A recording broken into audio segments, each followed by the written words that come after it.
इसलिए नाद स्वरूप में भगवान शिव की उपासना ओमकार में करते हैं, और निराकार प्रतीक में भगवान शिव की उपासना हम लिंग स्वरूप में करते हैं, और अवतार परंपरा की उपासना में भगवान शिव जी की हम मूर्ति पूजा करते हैं। इसलिए शिव जी की उपासना 3 परंपरा में है।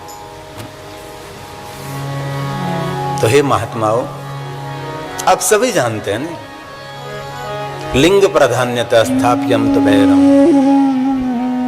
लिंग प्रधान है, बैरम तो गौण का, बैर मतलब मूर्ति, मूर्ति गौण पूजा है, मूर्ति प्रधान नहीं, मूर्ति एक की पूजा है, शिवलिंग अनेक की पूजा है। अनेक की पूजा क्यों, सबकी पूजा क्यों है? जो कि आकाशम लिंग मिथ्या हो, पृथ्वी तस्य पीठिका, आलयम सर्वदेवानां तस्मा लिंग मुच्यते। शिवलिंग ये आकाश का प्रतीक है, इसलिए एक शिवलिंग की उपासना में विश्व में जितने देवी देवता हैं, जितने ग्रह नक्षत्र हैं, सबकी पूजा एक शिवलिंग के अंदर है। शिवलिंग क्या है? आकाश का प्रतीक है। आकाश का कोई अंत नहीं, आकाश अनंत है, आकाश निरंजन निराकार है, निरंतर निरंतर एक समान है। आकाश कभी लंबा छोड़ा नहीं होता, आकाश आकाश ही रहता है, एक ही स्वरूप रहता है। इसलिए शिव जी एक ही स्वरूप रहते हैं।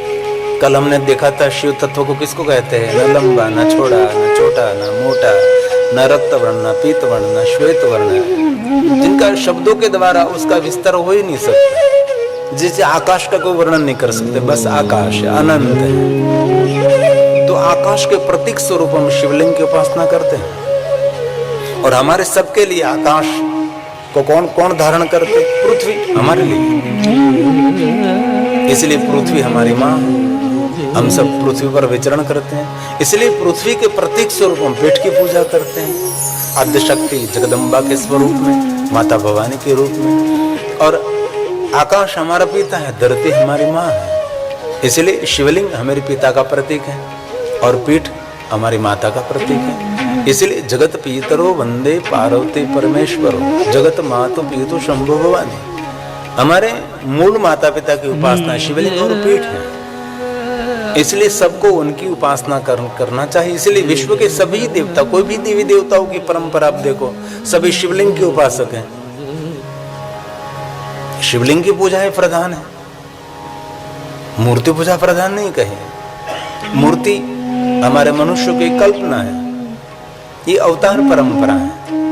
हमने कोई मूर्ति पूजा का प्रारंभ नहीं किया था, तब पूरे विश्व में शिवलिंग की पूजा हो रही थी और शिवलिंग की कल्पना नहीं हुई थी। इससे पहले तो सिर्फ ओमकार का नाद करते करते परम तत्व को पा लेते। अभी भी कामदम मोक्षदम जैवम ओमकाराय नमो नमः, ये तो शास्त्र सिद्ध है। इसलिए हे महात्माओं, कभी आपको कोई लिंग की पूजा का अवसर न मिले तो ओमकार का नाद श्रेष्ठ महादेव की उपासना है। शिवलिंग विश्व के सभी देवी देवताओं की उपासना है और मूर्ति एक की उपासना है, अनेक की उपासना नहीं है। इसलिए प्रधान भगवान महादेव के लिंग स्वरूप की पूजा को शिव महापड़ ग्रंथ में कहा है। पृथ्व्याम यानी लिंगानी तीर्थे तीर्थे शिवानी, सभी तीर्थों में भगवान महादेव लिंग स्वरूप में विराजते हैं। अन्यतम स्थल यानी अन्य स्थलों में भगवान शिव जी लिंग स्वरूप में विराजते हैं। और स्वयं ब्रह्मा जी ने नारद जी को कहा, नारद इस धरती पर कितने शिवलिंग हैं किसी को पता नहीं, संख्या न विद्यते। इतने अगणित भगवान महादेव के लिंग स्वरूप इस पृथ्वी पर है। और प्राचीन से अति प्राचीन कोई जो स्थान है शिव जी का तो लिंग स्वरूप में ही है। मूर्ति पूजा तो बाद में प्रारंभ हुई, अवतार पूजा तो बहुत बहुत बहुत बहुत देरी से। और अवतार में से संप्रदायों की स्थापना, पहले कोई संप्रदाय नहीं थे, संप्रदाय के आचार्य भी नहीं थे, अन्य मूर्तियों की कल्पना नहीं की थी। तब हम सब भगवान महादेव के लिंग स्वरूप का ही पूजन करते थे। सदैव असुर मानुष्य, सूर असुर और मनुष्य सब भगवान महादेव के लिंग स्वरूप का पूजन करते थे। सर्वलिंगामय भूमि सर्वलिंगामय जगत, इसलिए मूल भगवान महादेव के लिंग पूजा है।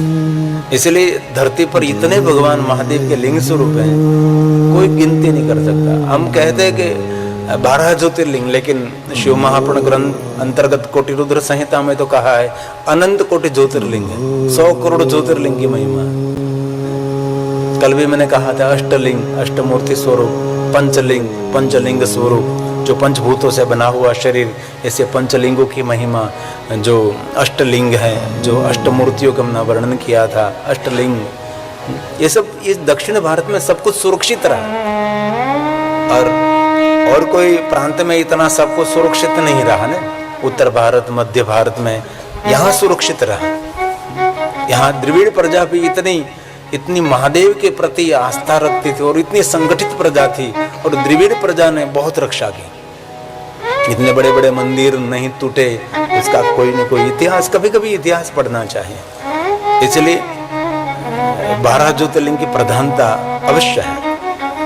और मैं हर कथा में कहता हूँ, कुछ भी आपसे न हो सके तो नित्य 12 ज्योतिर्लिंग को याद करने के लिए थोड़ा सा प्रयास करें। हम भारत में रहते हैं, हमारी परंपरा सनातन है, तो रोज नित्य प्रातःकाल, मध्याह्न, आपको जब समय मिले, शिव जी के लिए तो कोई प्रातःकाल नहीं, कोई मध्याह्न काल नहीं, कोई संध्या काल नहीं, वहां कोई भूतकाल नहीं, वहां कोई भविष्य, निरंतरता है। उसके लिए तो कोई समय की पाबंदी नहीं, निरंतरता वहां है, क्योंकि वहां सूर्य प्रकाश की आवश्यकता नहीं। शिवलोक में स्वयं महादेव का प्रकाश है, इसलिए वहां कोई सूर्य अस्त नहीं हो रहा है, वहां कोई सूर्य का उदय भी नहीं हो रहा है। जहां सूर्य उदय हो रहा है, जहां सूर्य अस्त हो रहा है, वहां काल की गणना है। जहां कोई सूर्य उदय नहीं होता, जहां अस्त नहीं होता, वहां कोई काल की गणना नहीं है। ये शिवलोक है। और शिवलोक में कितना प्रकाश है? करोड़ों सूर्य समान प्रकाश है। शिवलोक का वर्णन है कि शिवलोक किसको कहते हो? एक सूर्य ने करोड़ों सूर्य समान वहां प्रकाश है। तो प्रश्न उठेगा बुद्धिजीवी व्यक्ति को, एक सूर्य के प्रकाश में हम नहीं रह सकते, तो करोड़ों सूर्यों के प्रकाश में हम कैसे रह सकते? लेकिन ये प्रकाश दाहक नहीं है, ये प्रकाश दाह लगाने वाला नहीं, शीत प्रकाश है, एक ठंडक देने वाला प्रकाश है। इतना प्रकाश कि करोड़ों सूर्यों का प्रकाश, वहां कोई जल नहीं जाता, क्योंकि वहां कोई शरीर नहीं है, वहां सभी आत्मा है। और हम सभी जानते हैं आत्मा को जला नहीं सकता, आत्मा को कोई डुबा नहीं सकता। आत्मा निरंतर है, आत्मा एक परमात्मा का एक अंश है। जैसे समंदर में से आपने एक छोटी सी जल की लोटी भर ली, तो यही समंदर ही है। लोटी में और समंदर में जितना फर्क है, इसमें कोई बदलाव नहीं है। ये सिंधु है, बिंदु है, ये बिंदु फिर से सिंधु में मिला दो तो इसमें कोई बदलाव नहीं होगा कि ये तो छोटी सी लोटी का जल है, ये अलग रहेगा, नहीं रहेगा, ये समंदर के साथ मिल जाता है। वैसे आत्मा और परमात्मा, और हमारा जीवन क्या है? एक परमात्मा, ये आत्मा और प्रकृति के साथ जुड़ा हुआ हमारा जीवन है। चौथा हमारे पास कोई है ही नहीं, कुछ है ही नहीं। चतुर्थ वस्तु कुछ भी नहीं है हमारे पास। एक परमात्मा है, हमारी आत्मा है, और ये प्रकृति के साथ हम सब जुड़े हुए हैं। ये बहुत बड़ा सुंदर गहन विषय है। इसलिए मैं बहुत हृदय के साथ आप सबको प्रेरित करता हूँ। जो नित्य बोलते हैं उनको मेरा हृदय से प्रणाम, जो नहीं बोल रहे हो आज से प्रारंभ करेंगे और कंठस्थ करने का थोड़ा सा प्रयास करेंगे। और पहला ज्योतिर्लिंग हमारे गुजरात में प्रकट हुए हैं, जिनको हम प्रथम ज्योतिर्लिंग कहते हैं। इस सौराष्ट्र भूमि में जहां हम रहते हैं वहां प्रथम ज्योतिर्लिंग है। इसलिए स्तोत्र का नित्य गायन करना चाहिए, कभी भी कर सकते हैं। स्नान किया नहीं किया कोई भी अवस्था में स्तोत्र आप बोल सकते हैं। जिनको कंठस्थ है वो साथ में गाने का प्रयास करेंगे, क्योंकि आज का दिन बहुत हमारे लिए मंगलमय दिन है। क्योंकि आज त्रयोदशी है, आज शिवरात्रि है। हर मास जो आती है ना उसको शिवरात्रि कहते हैं, और 12 मास में एक बार आती है उसको महाशिवरात्रि कहते हैं। इसलिए आज का दिन बहुत मंगलमय दिन है। इसलिए आप सबका थोड़ा सा मौन खोलें। जिनको कंठस्थ है वो साथ में बोलेंगे, और जिनको कंठस्थ मुखपाठ नहीं है और लिप मोमेंट करेंगे। ओठ पपड़ा किसी को पता ना लगे कि हमको नहीं कंठस्थ है। सौराष्ट्रे सोमनाथं च श्रीशैले मल्लिकार्जुनम् उज्जैन्या महाकालम् ओंकारं ममलेश्वरम् परया वैद्यनाथं च दाकिन्या भीमशङ्करम् सेतुबन्धेतु रामेशं नागेशं दारुकावने वाराणस्यां तु विश्वेशं त्र्यम्बकं गौतमी तटे हिमालये तु केदारं घोषणेशं च शिवालये एतानि ज्योतिर्लिङ्गानि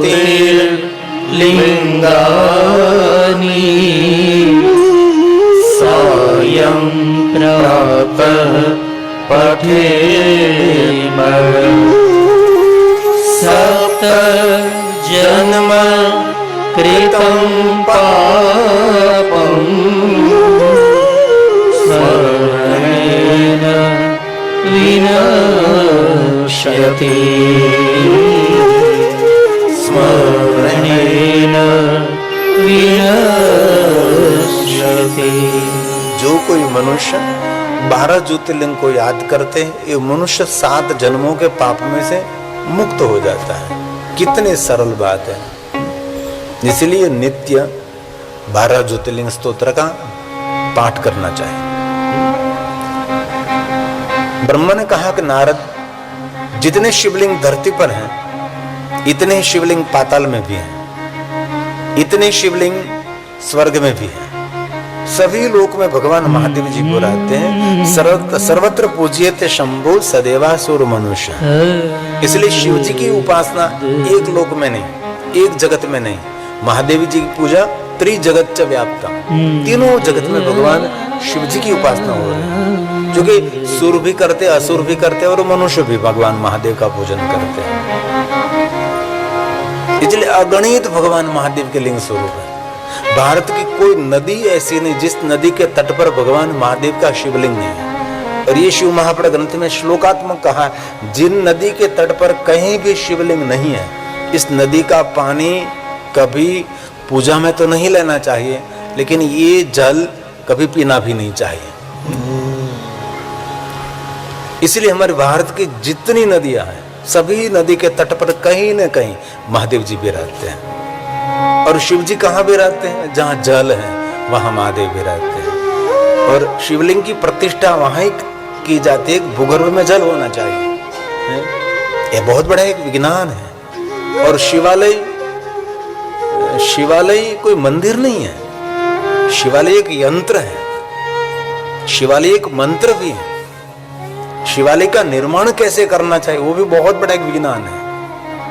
शिवालय का गर्भगृह ऐसे बनाते हैं कि शिवालय के गर्भगृह के सामने कोई खड़ा रहता है, बैठता है, तो उसको विचारों को केंद्रित नहीं करना पड़ता, विचार ऐसे ही संयमित हो जाते और भगवान शिव में स्थिर होने लगते। कभी अनुभव करना, आप हमारे प्रथम ज्योतिर्लिंग सोमनाथ महादेव में आना और सोमनाथ महादेव के सामने, शिवलिंग के सामने जो शिवलिंग भी रहता है उसको गर्भगृह कहा जाता है।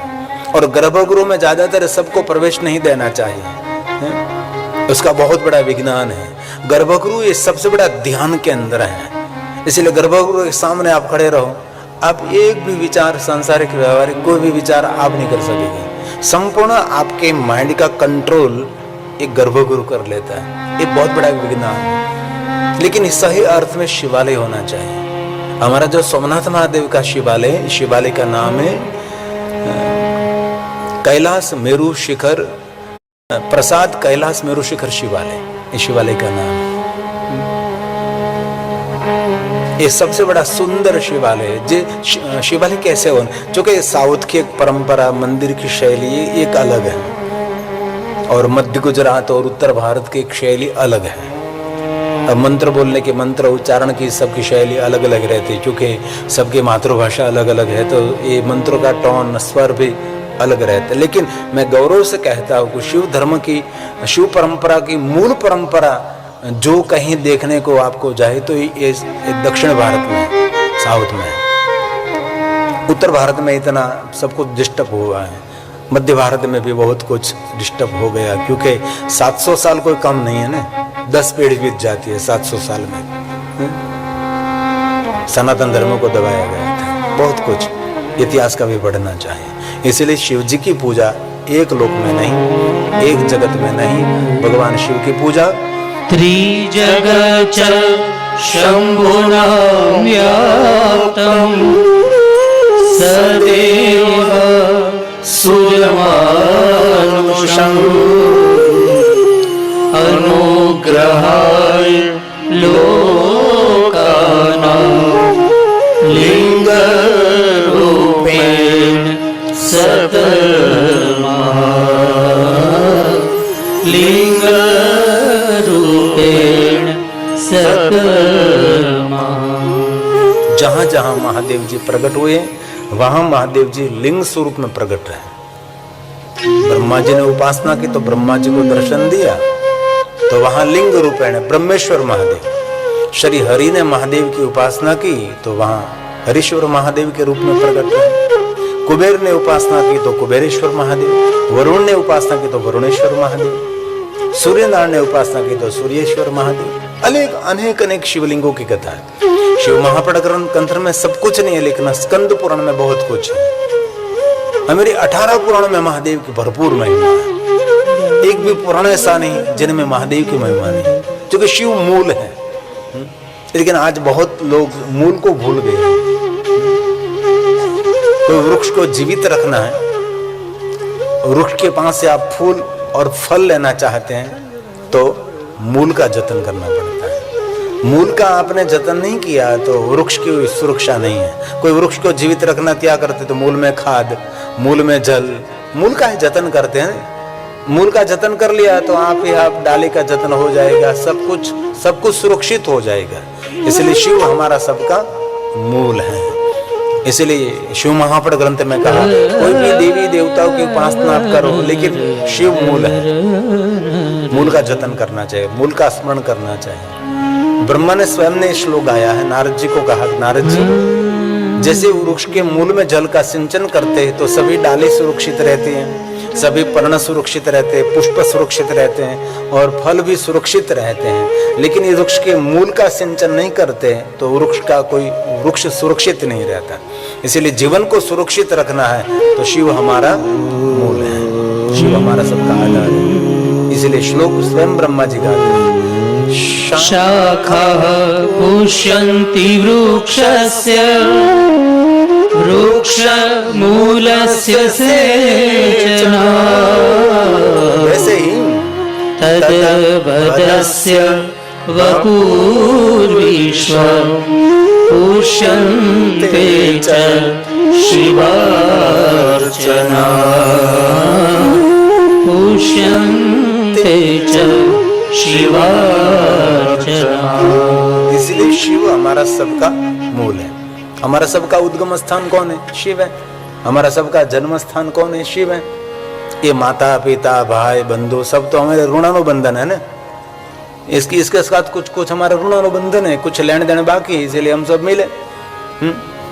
और कहाँ में गुजराती सौराष्ट्री और कहाँ ये कर्नाटक और कहाँ ये तेलंगाना, हम सब मिले। क्यों मिले? हमारा कुछ बाकी रहा होगा। इसलिए मैं गुजरात सौराष्ट्र से आया, हमारे स्वर्गांश स्वामी वहाँ से आए।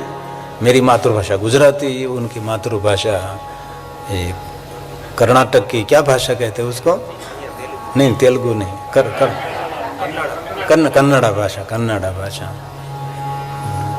सब भाषा अलग है हमारे, तो अभी हम सब मिले। क्यों मिले? कुछ न कुछ तो बाकी रहा होगा। और शिव महापुराण ग्रंथ में एक बहुत बड़ी बात भी कही है, ये भगवान महर्षि व्यास ने गाया है कि एवं ज्ञात्वा नर कुर्वन्। जीवन में जैसे जैसे कर्म किया है वैसा हमारे जीवन में फल मिलता है। कलो युगे विशेषण फल सिद्धिस्तु कर्मणा। ये हमारा कोई कर्म है, इसलिए हम सबको फल मिल रहा है। हमारा कोई शुभ कर्म होगा तो मैं यहाँ कथा गाने के लिए आ गया, और आप सबका कोई शुभ कर्म फलित हुआ, हम आप सब कथा श्रवण करने के लिए आ गए। ये सभी कर्मों की गति है, कर्म की गति बड़ी गहन है, इसलिए भगवान व्यास जी ने श्लोक गाया है। एवं ज्ञात्वा नरः कुर्वन् यथोक्त फलभाग् भवेत् कलो युगे विशेषेण फलसिद्धिस्तु कर्मणा फलसिद्धिस्तु कर्मणा। हमने जितने भाई बहन बैठे हैं सबके कोई न कोई शुभ कर्म फलित हुए, इसीलिए हम पहुंच गए। इनमें बहुत सारे श्रोता ऐसे, उसको कोई विशेष निमंत्रण नहीं किया दिया, आपको कोई पत्रिका नहीं देने के लिए आए थे, तो अभी पहुंच गए। क्यों? कोई शुभ कर्म हमारा फलित हुआ है। और कथा की महिमा होती है, कथा में को आपको आमंत्रण पत्रिका, निमंत्रण पत्रिका दे और आप कथा में पधारते हैं, तो ये समान पुण्य देने वाले हैं। लेकिन आपने किसी को निमंत्रण नहीं दिया, आपको किसी को आमंत्रित नहीं किया, तो भी आप कथा सुनने के लिए आ गए और जहां स्थान मिला वहां बैठ गए, तो इतना समझ लेना ये कोटि गुना पुण्य और फल देने वाला है। जो स्वयंभू कथा में आ जाते हैं, स्वयंभू कथा में पहुंचते हैं, ऐसे कथा प्रेमी लोग होते हैं। और भगवान तक पहुंचने के लिए एक ही बात याद रखें, श्रवण प्रीति ही लालचा। कोई कहे मुझे भगवान तक पहुंचना है तो मैं क्या करूं, तो बस इस कथा में प्रीति रखिए, श्रवण प्रीति ही लालचा।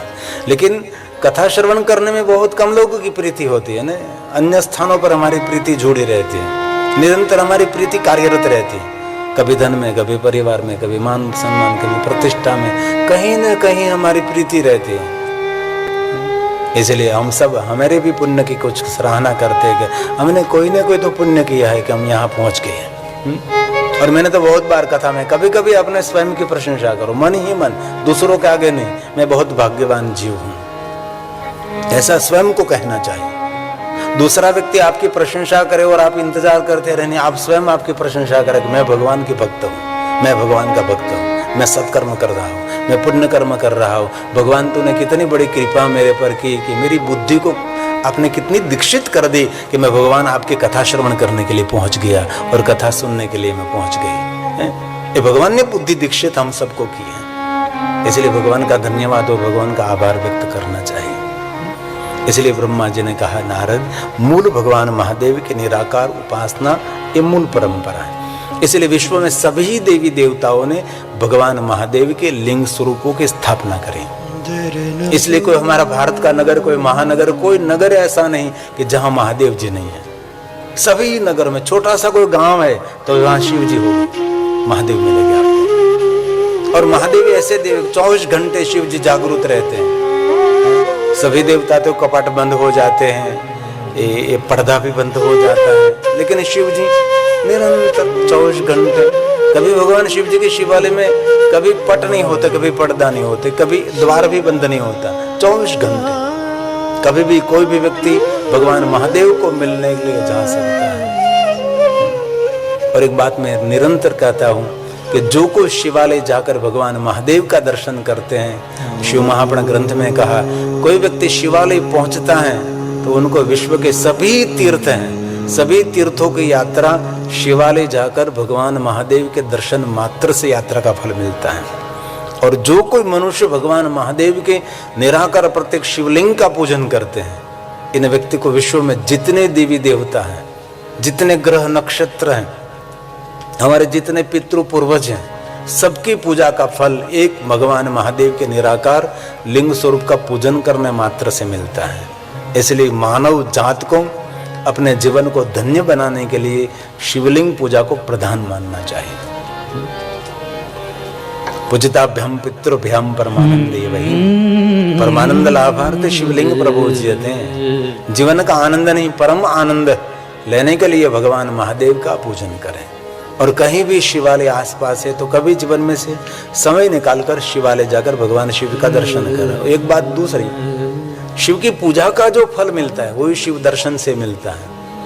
इसलिए पूजा करने के लिए आप योग्य हैं, तो जरूर आप भगवान महादेव के लिंग स्वरूप की पूजा कर सकते हैं। और शिव पूजा करने के लिए योग्य नहीं भी है। हम कभी स्नान नहीं किया है, सांसारिक वस्त्र धारण किए हैं, जो कि शिव पूजा के तो बहुत सारे कठिन कठिन नियम भी हैं। ये सब कुछ आप योग्यता नहीं लग रही तो ऐसा कभी मन को छोटा नहीं करे कि मैं शिवलिंग की पूजा नहीं कर सकता, क्योंकि स्पष्ट कहा है कि जो शिवलिंग की पूजा से फल मिलता है वही फल भगवान महादेव के शिवलिंग के दर्शन मात्र से मिलता है। इसलिए शिवलिंग दर्शन का प्रतीक है, शिवलिंग दर्शन का प्रतीक है और शिवलिंग ध्यान का प्रतीक है। शिवलिंग ब्रह्म बोधक है, विचारों को एक स्थान पर केंद्रित करने के लिए शिवलिंग सबसे बड़ा सहयोगी है। ध्यान में सबसे बड़ा सहयोगी शिवलिंग है, इसलिए शिवलिंग का ध्यान करते हैं। आप कभी भी अनुभव करना, कभी भी कहीं भी शिवलिंग हो तो उसके सामने आप दृष्टि रखकर बैठ जाए, कोई भी विचार का थॉट आपको नहीं आएगा। एक बहुत बड़ा विज्ञान ये शिवलिंग है। सिर्फ पूजा करते रहो नहीं, ये विज्ञान नहीं, शिवलिंग एक मनोविज्ञान भी है और एक महाविज्ञान भी है। इसलिए शिवालय में जो जाते हैं वो कभी खाली हाथ नहीं जाते, बोले के दरबार। हमारा बहुत एक पुराना हमारा गीत है,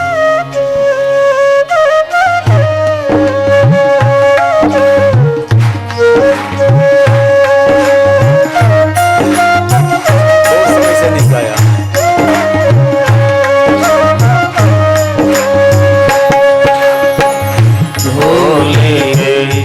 दरबार से कोई खाली हाथ नहीं जाते, भोले गए दरबार से कोई खाली हाथ नहीं जाते।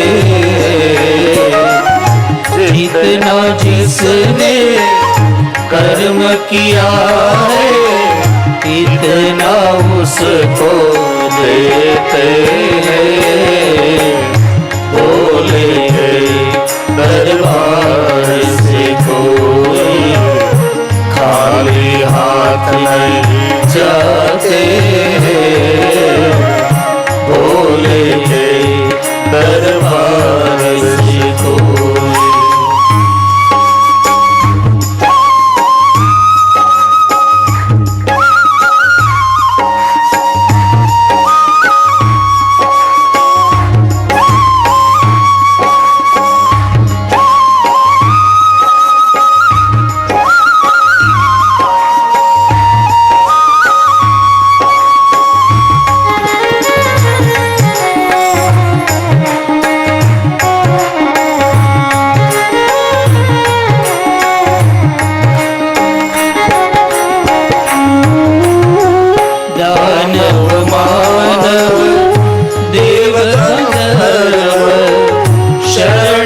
शीश झुकाते हैं,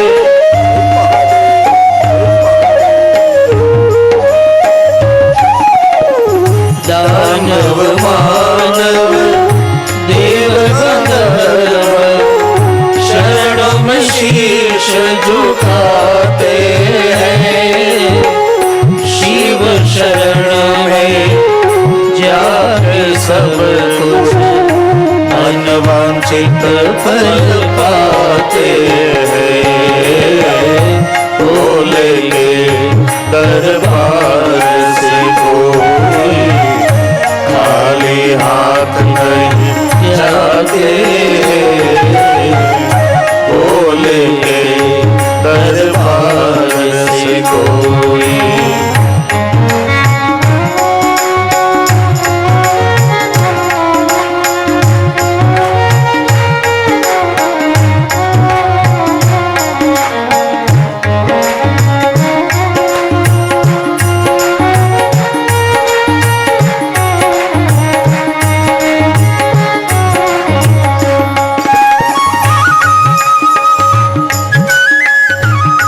महादेव को याद करें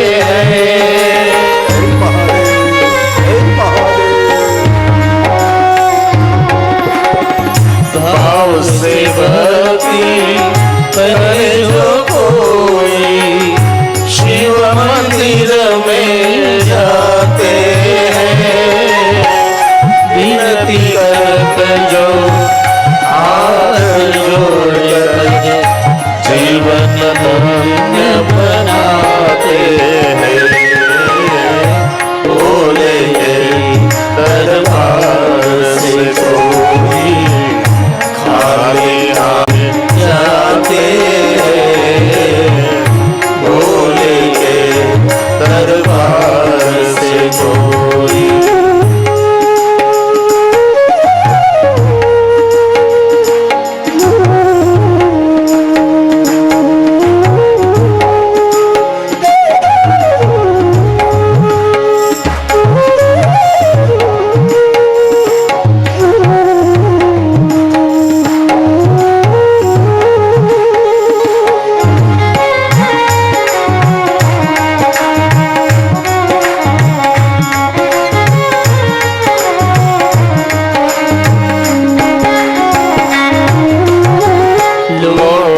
जल की धार करे और पत्र पुष्प चढ़ाते हैं,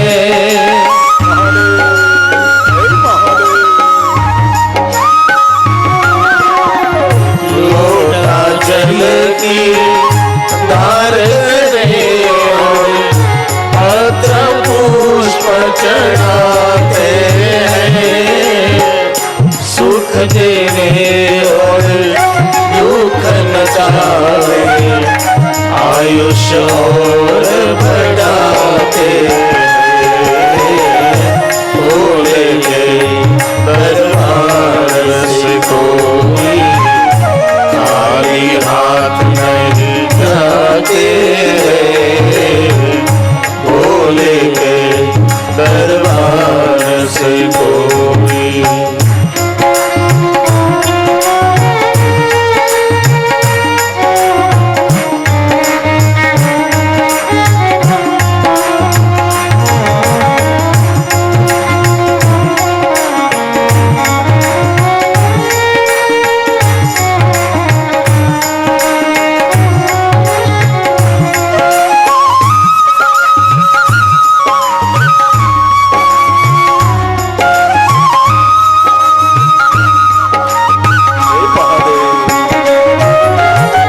शिव नाम जपे जो कोई ध्यान जो उनका धराते हैं,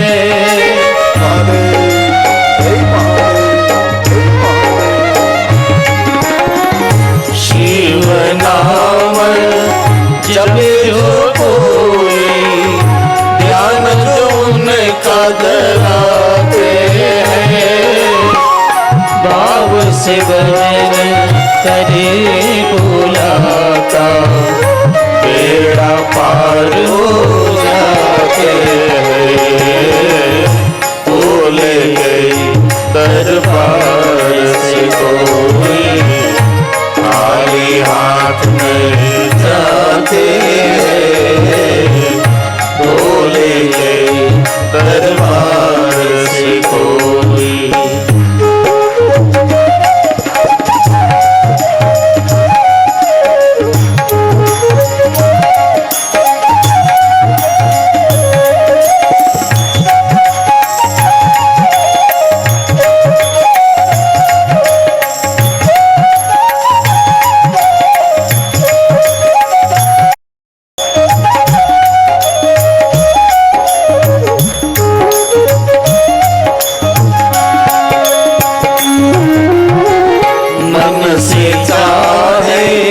सब कुछ पावे देव दयालु कहते हैं,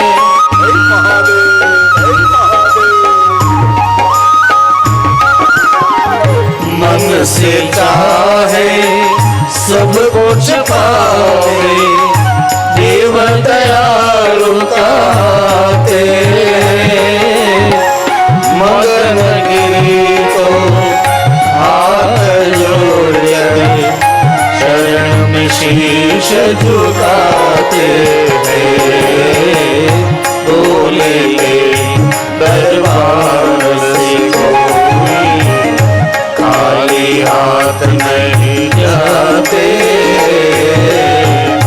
बोले के दरबार से कोई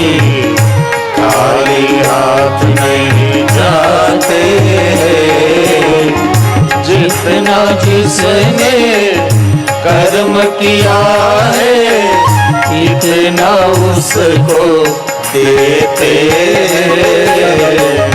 बोले दरबार